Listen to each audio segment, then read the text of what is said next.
रास्ते से जा रही थी, मैं तो वीडियो बना रही थी।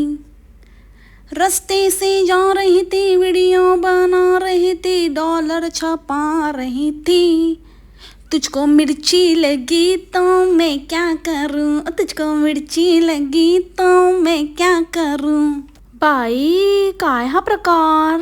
किती एकमेकांवर म्हणण्यापेक्षा एक व्यक्ती एकदम मागेच लागली आहे आणि दुसऱ्या व्यक्तीला टॉन्ट मारून मारून टोमणे मारून मारून डिवचते. मग ती शांत कशी बसणार? प्रत्येकाची स्टाईल वेगळी असते ना. मोठी व्लॉगर आहे बाबा तुमची ताई. ती ना सगळी कपाटं वगैरे आता नवीन सगळं तिचे लक्झरी आयटम्स ठेवण्यासाठी आता वेगळं कपाट पण बनवते. त्याच्यासाठी पूर्ण व्हिडिओ काढला आहे. कळलं ना म्हणजे तुम्हाला मी कोणाबद्दल बोलते? बापरे, इतकं म्हणजे हे डेलीचं टॉर्चर झालं आहे, टॉर्चर. काय चाललं काय यांचं? शी याक. काय ती वहिनी चिपडी वैणाबाई काय करते काय माहिती. खरंच बाबा, शी. म्हणजे असावं माणसाने, पण इतकं नीच नसावं. स्वतःची असलियत बाहेर दाखवतेस ग बाई तू. आज मिक्स पॉडकास्ट असणार आहे. वैणाबाई आणि वैणाबाईंची नंदूबाई बोंबली हिच्यावर. बोंबलीने तर इग्नोर करायचं ठरवलं आहे. म्हणजे काय लक्षच द्यायचं नाही, आपलं काम करत राहायचं. काय करते ते करू दे, सध्या तरी शांत आहे. आता आडून काय करते ते काय माहिती नाही बाबा आपल्याला. म्हणजे ते वैणाबाईवर पण किती विश्वास ठेवायचा ते काही सांगू नाही शकत. त्याच्यामुळे ती बोलली आणि आपण मानलं. जसं ती म्हणते काल रातोरात आली होती ना, त्याच्यावर पण छपाईच केली तिने. 5 मिनटं येऊन काय गेली, पण डॉलर तर लावलेच असतील त्याला. आता मला सांगा, फक्त तेवढं सांगण्यासाठी वेगळा व्हिडिओ काढण्याची काही गरज होती का?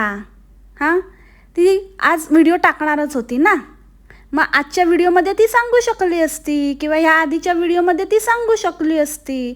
आणि मला सगळ्यात मोठा प्रश्न पडला आहे, जर प्रत्येक व्हिडिओवर प्रायव्हसी येते तर एकही व्हिडिओ आत्तापर्यंत डिलीट कसा नाही झाला बरं? इतकी हुशार झाली वैणाबाई की कसं काय सांभाळून घ्यायचं, कसं काय फेक प्रायव्हसी हाणून पाडायची, सगळं माहिती आहे वैणाबाईला.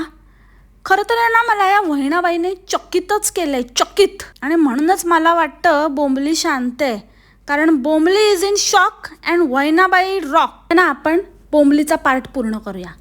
बोंबली काय बाबा, आता मोठी माणसं दाखवते आहे, फुल शो ऑफ चाललं आहे की आम्ही किती श्रीमंत आहोत, आमच्याकडे किती कपडे आहेत, किती लक्झरी आयटम आहेत, किती वॉचेस आहेत, पर्सेस आहेत, शूज आहेत, कलेक्शन. आता एवढी छपाई झाली आहे ना, इतकी छपाई झाली आहे ना की मी पाहिजे ते करू शकते. आता मी वॉर्डरोब बनवू शकते, क्लॉजेट बनवू शकते. क्लॉजेट बोलता येत नाही, क्लोजेट म्हणते मॅडम, पण बोलायचं तर असतं. म्हणजे बाबा पैसा आहे, पैशाचं आणि शिक्षणाचं काही घेणं देणं नसतं. आता मला ना खरंच असं एकदम ठाम विश्वास झाला आहे की तुम्ही किती शिक्षित असाल, किती काही असाल ना, तरी पण तुम्ही तुमचं नशीब कसंही तुम्ही घडवू शकता. म्हणजे जर असेल ना तुमच्या नशिबात तर सगळं काही तुम्हाला लखलाभ होतं. आणि जर नसेल ना तर म्हणतात ना, नशिबी डू तो क्या करेगा पांडू. वेळ पडलीच तर मी आता मुलींसाठी पण करून घेईन. सध्या त्यांच्यासाठी गरज नाही आहे. आता आमच्यासाठी आम्ही करून घेतो आहे, कारण आमचे बघा खूपच कपडे झालेले आहेत, कपडे खूप झाले आहेत आणि याचे पण मण्याचे पण वॉचेस खूप आहेत. आणि माझे पण कपडे, वॉचेस, शूज हे सगळे ठेवायला मला जागा पाहिजे आहे. तर मी असं करणार आहे, वरती मी माझ्या बॅग्सचं सेक्शन करणार आहे, नंतर मग मध्ये मी माझे कपडे ठेवणार आहे आणि नंतर मग मी माझे शूज वगैरे इथे ठेवणार आहे खाली. तर मला असं सगळं प्रॉपर करून पाहिजे आहे, कारण माझ्याकडे आता खूप झालं आहे. आणि अजून मी आता शॉपिंग करणार आहे, कारण का आता मी तेवढा कमवून आणलेलं आहे की खूप सारं शॉपिंग मी करू शकते. तर मण्याला पण थोडंफार घेऊन देईन, तर त्याचं पण थोडं लागेल त्याला मग कपडे ठेवायला जागा, म्हणून त्याचं पण एक सेक्शन करून घेते मी वेगळं सेपरेट. मेजरली तर माझंच असणार आहे, कारण मी कमवलेला पैसा मी फक्त माझ्यावरच उडवते. आणि मन्या पण एकदम स्टाईलमध्ये, हो आपण असं करून घेऊया, तसं करून घेऊया, मी एकदम डिझाईन करून घेतलं आहे मी. ते मला मुळात कळत नाही, एका वॉर्डरोबवरती एक वॉर्डरोब आम्ही करणार आहोत, त्याच्यावरती अख्खा व्लॉग कसं काय कोण करू शकतं? आणि काय आहे म्हणजे लोक पण काय बघतायत, काय गरज आहे? तुम्ही वॉर्डरोब करा, नाहीतर अख्खी ती रूम बनवा, ज्याला क्लॉझेट म्हणतात ना. Closet is a room of like where you keep things. Okay, open closet. तू काय डेफिनेशन दिलं? एक तर तुला क्लॉझेट बोलता पण येत नाही, त्याला क्लोझिट बोलत होती, आणि वरून मोठ्या मोठ्या बाता ना. बाई तू तू नाको बनवू, नाहीतर जमिनीवर कपडे ठेव, नाहीतर बॅगेत ठेव भरून, आम्हाला काय करायचं आहे? तसंच हिने तो कुठला तरी मोठा हुशारीवाला व्लॉग केला इलेक्ट्रिसिटीचा. त्याच्यामध्ये पण 2 व्लॉग पकवलं.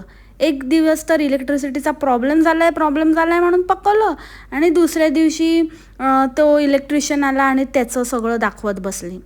म्हणजे लिटरली काही दाखवते ना, ही काही दाखवते आणि भक्त काहीही बघायला तयार असतात. तर हिचे भक्त इतके चिंदी चिपडे आहेत ना, खरंच. म्हणजे अक्षरशः ते दुसरे तरी गटार ओलांडलेले नाही आहेत, पण हे तर मला वाटतं गटार उपशेच आहेत.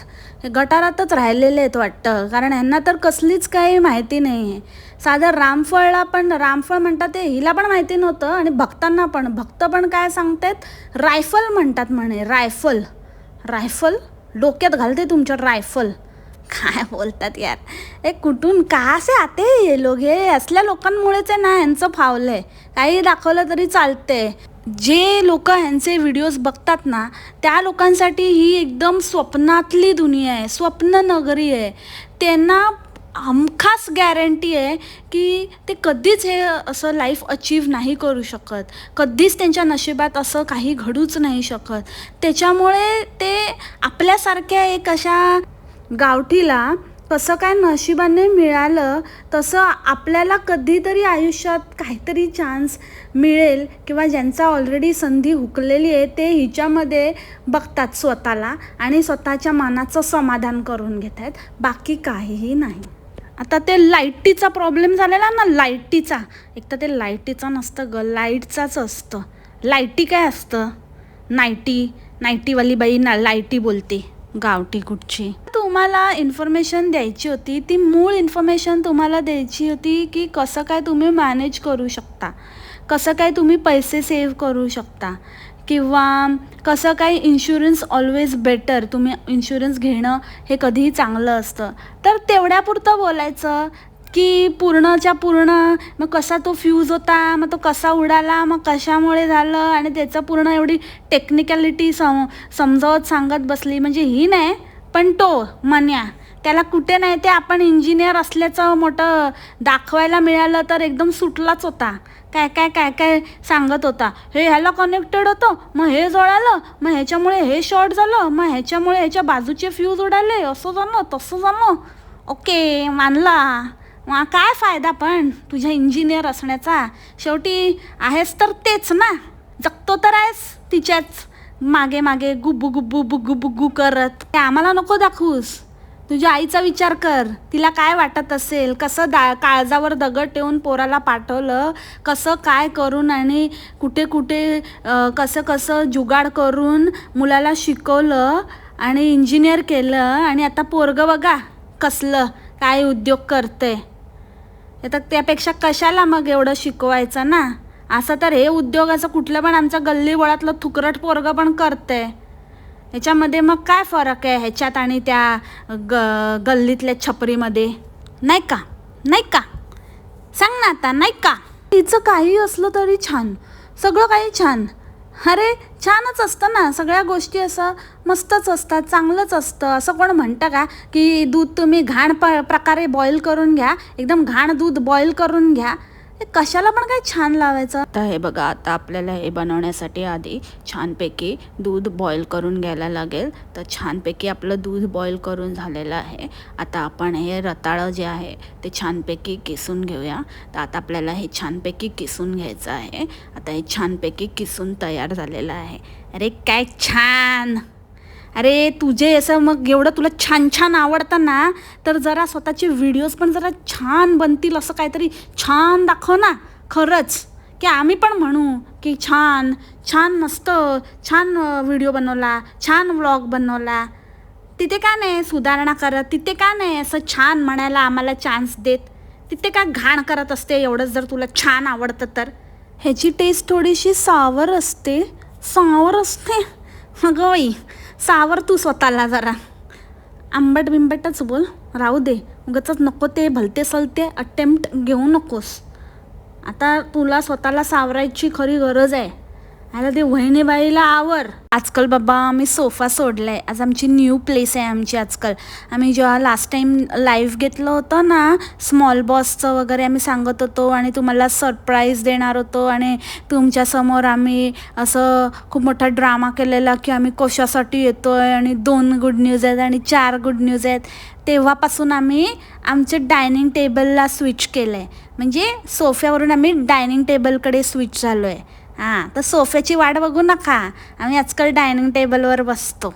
कारण मला वेगळं दाखवायला खूप मज्जा येते ना. मला वेगवेगळ्या गोष्टी दाखवायला खूप आवडतं. खूप मस्त. मला नेहमी तुम्हाला काहीतरी वेगळं वेगळं दाखवायचं असतं.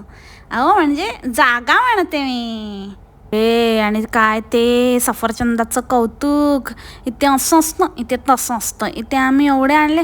आता काय त्याचं काय एवढं काहीतरी थोडं मापात घ्यायचं. एवढा आवरटासारखं गोळा करून घेऊन आली. एवढं कोण घेतं? काहीतरी त्याला पारावार. कुठेही गेली तरी चिंधीचं चिंधीच राहणार. वागण्यात काय सुधारणा नाही. आता बघू त्याचं काय काय उजेड पाडते ते. एक पूर्ण वीक असा स्पेशल असा सफरचंद वीक कर आणि त्याच्यामध्ये ना वेगवेगळे सफरचंदाचे प्रकार दाखव. काय म्हणता मंडळी? मस्त आहे ना आयडिया? मस्त ना? मस्त. आणि लोक पण, अरे तुम्ही ज्या देशात राहता ना त्या देशाशी काहीतरी इमान ठेवा. कसले टट्टी लोक, ज्या थाळीत खातात त्याच थाळीत तात. बोलायला लावू नका मला. जिथे बघाव तेव्हा भारताची बदनामी करत असतात. एक चान्स सोडत नाही. साल्यांनो, तुम्हाला एवढंच जर आहे ना तर जा ना, जाऊन बसा. तुमच्या दम आहे तर इथे राहून इथेच हागायला बसले नुसते घाणेरडे. कसं काय तुम्हाला पावणार आणि कसं काय तुम्हाला होणार? तुम्ही कधीच नाही आयुष्यात तिथेच राहणार डबक्यात सडत. तुम्ही त्यातल्या लोकांनी ना ते विकतच घेतले नसते, तिथेच खाऊन पोट भरलं असतं. फुकटचं खायची सवय आहे त्यांना, तर ते फुकटच खाल्ले असते आणि त्यांनी ना विकत वगैरे घेण्याच्या भानगडीत पडलेच नसते. तुम्ही तरी विकत घेतले. तुम्ही किती चांगले आहात. हाच फरक आहे आपल्यामध्ये. अरे ती कुठली फॉरेनची पाटली नाही का? हां, पाटलांना मला बदनाम नाही करायचं आहे. No offence to Patil. आपले जे कोण आहेत ते आपल्या मंडळींपैकी असं म्हणजे नाव आहे म्हणून म्हटलं मी. तर ही कोण मोठी शाणी लागून गेली. तिथे अक्षरशः ॲपल्स खाली पडले आहेत आणि कोणी बघत पण नाही आहे. आमच्यामध्ये इंडियामध्ये असलं असतं ना तर लोकांनी ते उचलून उचलून खाल्ले असते. तिथे ठेवलेच नसते. आणि इकडे ना लोक मला वाटतं तिथेच ते पडलेले ॲपल आणून विकायला ठेवतात आणि मग आम्हाला असे सडलेले ॲपल खायला मिळतात. आम्हाला सडलेले ॲपल विकतात. एवढे पैसे देऊन आम्हाला सडलेले ॲपल घ्यायला लागतात. अरे कुठल्या इंडियामध्ये राहता तुम्ही? कुठे राहता? आपण काय बोलतो? आपण दुसरं स्वतःची लाल सांगतंय आणि तुम्ही कसं आपण कसे फालतू आहोत आणि कसं म्हणजे स्वतःपुरतं बोला ना. तुम्ही देशाची बदनामी का करता? मला तेच कळत नाही. आणि ही काय हात देते? तुला अक्कल विक्कल आहे का ग गाढवे? की कशाला हात द्यायचं कशाला नाही? ॲज अ इन्फ्लुएन्सर तू असं बोलायला पाहिजे की असं कुठे असतं, असं थोडीच असतं.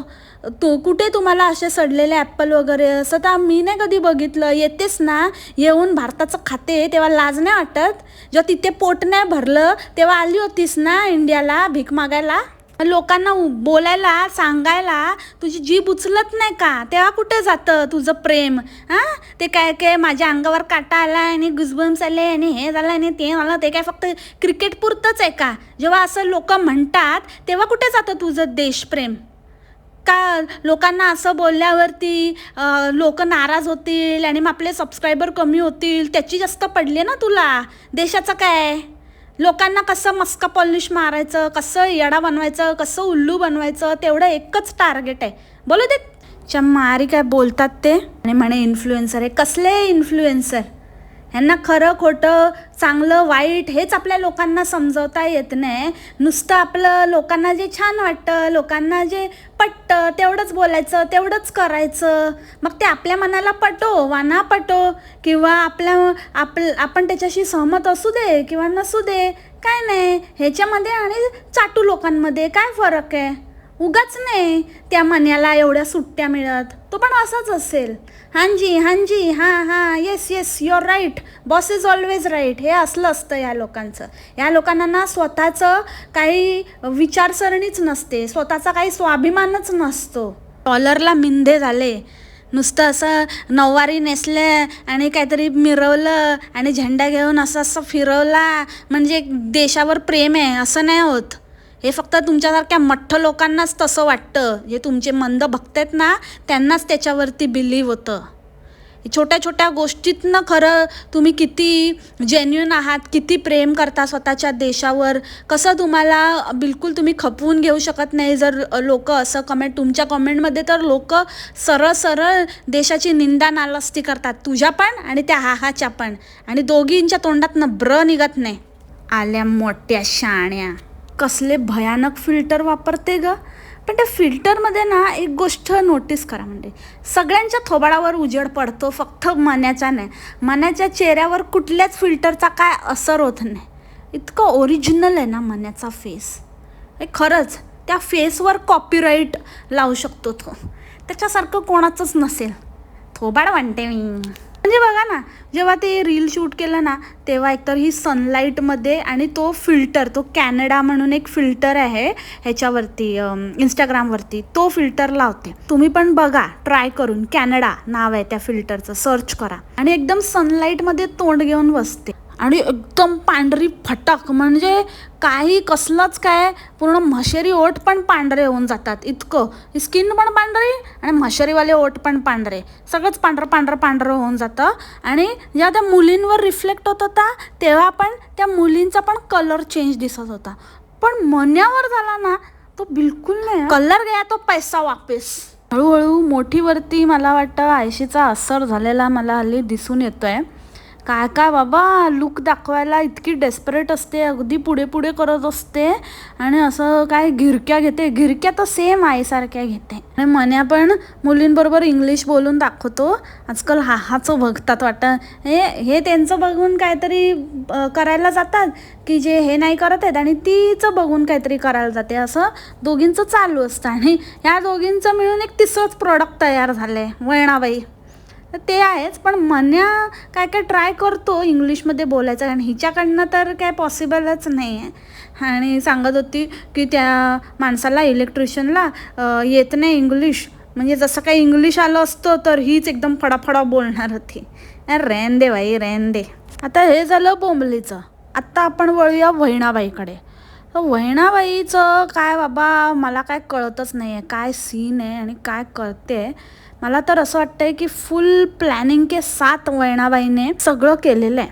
नाही तर मंडळी तुम्ही मला सांगा, ज्या व्यक्तीला काही येत नाही म्हणता सगळं प्रायव्हसी वगैरे सगळं डॉज करता येतंय, सगळं काही फरक नाही पडत आहे. कारण जनरली कसं असतं, जर तुम्हाला प्रायव्हसी पडली तर प्रायव्हसीला जर तुम्ही काउंटर नाही केलं आणि जर तुमचं काउंटर प्रूव्ह नाही झालं तर तुमचा व्हिडिओ उडतो. तर हिचं कसं काय बरं, ही काउंटर करते व्यवस्थित आणि हिचं प्रूव्ह पण होतं आहे. म्हणजे तुम्ही विचार करा, इतकं सगळं तर येतं आहे, मग येत काय नाही आहे वैणाबाईला. थंबनेल वगैरे पण येतात, सगळं बनवता येतं, कसं काय कुठला व्हिडिओ टाकायचा, कसा गेम करायचा, कसं कुठे जायचं, कोणाचं काय दाखवायचं, सगळं हिला बरोबर माहिती आहे. आणि तुम्ही अजून एक गोष्ट नोटीस केलं, कोणाची जर सवय असते ना एखादी, तर ती सवयांना सहजासहजी जात नाही. इतका पटकन माणूस इम्प्रूव्ह नाही होत. इम्प्रूव्ह होतो कालांतराने, पण त्याला थोडा वेळ जातो. कुठेतरी आपल्याला त्या गोष्टी परत काही दिवस का होईना रिपीट होताना दिसतात, आणि हळूहळू ते कमी होत जातात, आणि मग तो माणूस पूर्णपणे ती गोष्ट सोडून देतो जी इतरांना खटकत असते. कारण आपण म्हणतो ना, सवयीचा परिणाम असतो. पण ह्या वैणाबाईला तुम्ही एखादी गोष्ट बदलायला सांगा, दुसऱ्या दिवशीपासून तुम्हाला ती गोष्ट ती करतानाच दिसणार नाही. म्हणजे इतके कॉन्शियस एफर्ट, एकदम विदाऊट एनी एफर्ट घेता ती करून टाकते. फॉर एक्झाम्पल, ते नाकाला हात लावणं. आपण बोलतो की शेंबडी नाकाला हात लावते, ते एकदा झाल्यानंतर नेक्स्ट व्हिडिओपासून बिलकुल नाही, ती सवय मोडली. त्याच्यानंतर हो ना मशाल, हो ना मशाल, हो ना मशाल, मशालला एवढं ते ट्रोल केलं. त्याच्यानंतर मग बिलकुल नाही, मशालचं नावच नाही, हो ना मशाल बोलणं सोडूनच दिलं. मला काही येत नाही म्हणून मग व्लॉगिंगमध्ये जरा पण न अडखळता एखाद्या माणसाला जो नवीन व्लॉगिंग करतो त्याच्या हातात जेव्हा तो मोबाईल पकडतो तेव्हा त्याला कॅमेरा अँगल्स नीट धरता येत नाहीत किंवा हात कॅमेरा शेक होतो, थोडंसं चित्र हलताना दिसतं, तर लोक म्हणतात की हां शिकतोय, नवखा आहे. त्यांच्या व्हिडिओमधनंच कळतं. बोलण्यामध्ये थोडंसं ततपप्प होतं. अजूनही माझं होतं, आता 1 वर्ष होऊन गेलं माझ्या चॅनलला, तरी पण अजूनही कधी कधी मी अडखळते. होतं थोडं, होतं ना असं. हिचं अजिबात नाही, बिलकुल नाही, न अडखळता एकदम कॉन्फिडन्सने आणि कुठे पण ट्रेनमध्ये, पब्लिक प्लेसवर, कुठेही अगदी व्यवस्थित खणखणीत आवाजात न लाजता बोलते. इतकं कसं काय रातोरात? म्हणजे ही जी खरी पर्सनॅलिटी आहे की आधी जी दाखवली ती खरी पर्सनॅलिटी आहे? मध्यंतरी मला अजून एक असं डाऊट आला होता की हिचं आणि बोंबलीचं काय मिली भगत तर नाही ना. म्हणजे चला दोघी पण कॉन्ट्रोवर्सीमधनं छापून घेऊया आणि साईड बाय साईड हिचं पण इन्कमचा सोर्स होऊन जाईल. जर बहीण भावाला काहीतरी सेट करून देत असेल असं मला वाटलं. पण ज्या प्रकारे ही आडून आडून बोंबलीची वाजवते त्यावरून मला असं अजिबात आता वाटत नाही.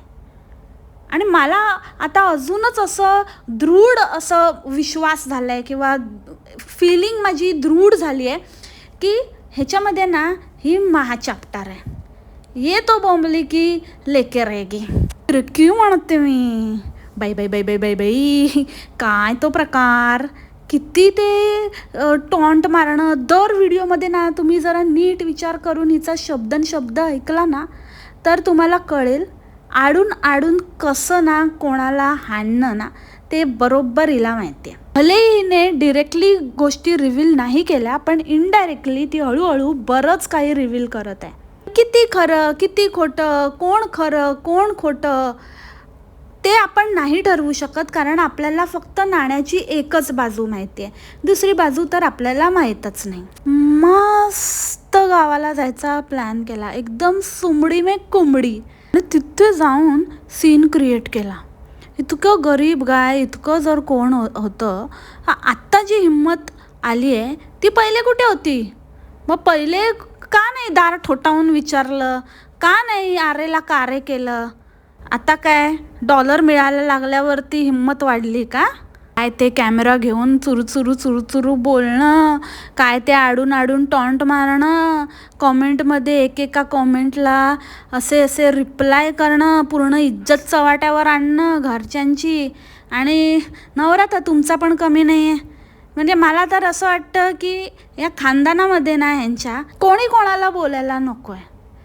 म्हणजे ह्याने ह्याच्या आईला सोडलं, मग ह्याने काय वेगळं केलं, मग हा पण तसाच आहे, मग तो पण तसाच आहे, कारण सगळेच सारख्याला वारखे आहेत. म्हणजे आता जर तुम्ही हिला म्हणायला गेलं की स्वतःच्या सासूची काळजी घे, त्या मुलाला काय वाटत नाही का, मशाल असा कसा करू शकतो, मग ही म्हणणार मग बोंबलीने पण काय वेगळं केलं, बोंबलीने पण मन्यादाजींना तोडलंच ना, मग तिने असं केलं म्हणून मी असं केलं, मग ती तिच्या सासूला असं करते मग मी का वेगळं करू, मी पण तिच्या आईला पण भोगू दे, मग मी पण असं करते. हे असं आहे यांचं. म्हणजे कोणी कोणाला बोलायचं, तू पण तसलीच आणि मी पण तसलीच, सगळ्यांनी आपापलं बघा असं झालं आहे. आणि मधल्यामध्ये कोणाचं मरण झालं असेल तर यांच्या पालकांचं, म्हणजे आयांचं. आता आईच आहे, दोघीकडे पण आईच आहेत. आता त्यांचंच मेन मुख्य मरण झालं ना, मुलं तुटली. बसली माझा नवरा आणि ती बसली माझा नवरा.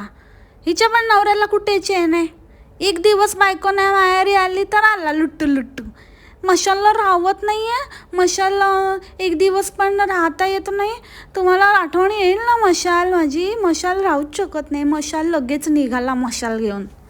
ज्या घरामध्ये मुली हसत खेळत असतं, ज्या घरामधनं मुलींच्या हसण्याचा आवाज येतो, ते घर खरंच भरलेलं असतं, ते घर सुखी असतं, ते घर छान असतं, त्या घरामध्ये आनंद राहतो. आणि बघा माझी वहिनी कशी सगळ्यांची काळजी घेते, बघा माझी वहिनी कशी माझ्या मुलाचं करते, बघा आम्ही आमच्या वहिनीला किती मान देतो, बघा कसं असतं, बघा आम्ही किती खुश आहोत, बघा आम्ही किती हॅपी फॅमिली आहोत, बघा आमच्याकडे कसं आम्ही पुढे पुढे करत नाही, आम्ही कसं माहेर वाशिणीसारखं राहतो, आम्ही असं करतो, आम्ही तसं करतो. अरे कोणी बघितले, कोणाला खरं खोटं माहिती. असं तर तिने पण खूप वेगळं चित्र दाखवलं, पण निघालं वेगळंच ना. तुला पण उद्या कोणतरी मिळेल सारख्याला वारखा, मग तुझी असलीयत पण बाहेर येईल. नाही, थोडी तशी तर आलीच आहे, कारण आधी तू वेगळीच होती आणि आता जे करतेस त्याच्यावरून वेगळंच चित्र निर्माण झालं आहे. त्याच्यामुळे तू काही कमीची नाही आहेस हे तर जगाला कळलेलं आहे. अंधभक्तांचं सोडून द्या हो, अंधभक्तांचं काय, त्यांना काही दिसतच नाही. आणि मुके बहिरे आंधळे सगळे ते एक वेगळी प्रजातीचे, मग ते कोणाची असू दे. ते अंधभक्त ही एक वेगळी कॅटेगरी आहे, ती कोणाचीही असू शकते. आम्ही आमच्या आईकडे दिवा लावतो, आम्ही इथे पण दिवा लावतो, तिथे पण दिवा लावतो, माझा भाऊ पण दिवा लावतो, माझे बाबा पण दिवा लावतात. आणि मग तू काय दिवे लावतेस दिसते, ते पण कोणी विचारलं काल किती लावतो दिवा, त्याच्या वडिलांचा फोटो तरी आहे का, तो म्हणे कशाला, ते आम्हाला घरात घेत नाहीत, त्या घरात ते राहत नाही, तर कशाला दिवा लावतील. अरे ते त्याचे वडील आहेत, त्या वडिलांचा काय दोष आहे का, घरात राहतो नाही राहतो, म्हणजे सगळ्या गोष्टी काय तुमच्या पैशाशीच जोडलेल्या आहेत का. हां, जर तुम्हाला पैसा आणि तुमची इज्जत आणि जे काय आहे ह्या तुझ्या उत्तरावरून कळलं ग काय लायकीची असते. स्वतःचं दाखवताना ना स्वतःच कसं काय आपण आपल्या थोबाडावर पडतो ना, ते जरा बघायचं, जरा विचार करायचा. तुझा भाऊ का लावतो, तो त्या घरात राहतो, नेहमी राहतो तिथे नाही ना, तो स्वतःचा वेगळा संसार थाटून दुसरीकडे राहतो ना, तरी ठेवला ना आईचा फोटो, लावतो ना, मोठं तोंड वर करून सांगते ना, मग तुझा नवरा का नाही लावू शकत ग धेडा. आपल्याला ना कधी कधी जशी वागणूक मिळते ना, त्या वागणुकीसाठी आपण पण कारणीभूत असतो. अजून महत्त्वाची गोष्ट म्हणजे जे तू म्हणालीस ना की मला सारखं सारखं कोणतरी कंप्लेंट करतं आणि ते घर आहे ना, ते लक्षात ठेवा ते माझंच आहे, ते घर दिसलं ना तरी पण ते आमचंच आहे आणि ती काळ्या दगडावरची रेघ आहे. हे सगळा मामला ना तुमचा त्याच्याशीच रिलेटेड आहे. बाकी तर तुमचं का झालं ते झालं, ते तर वेगळीच गोष्ट आहे, पण मूळ तर आहे ना तुमचा त्या प्रॉपर्टीमध्ये आणि त्या ह्याच्यामध्ये जीव अडकलेला आहे. त्याच्यासाठी किती खालच्या थराला जाताय तुम्ही. काय त्या माऊलीला वाटत असेल, काय त्या आईला वाटत असेल, काहीही असेल, पण असा नालायक निब्बर मुलगा जन्माला आल्यानंतर काय ती करणार ना.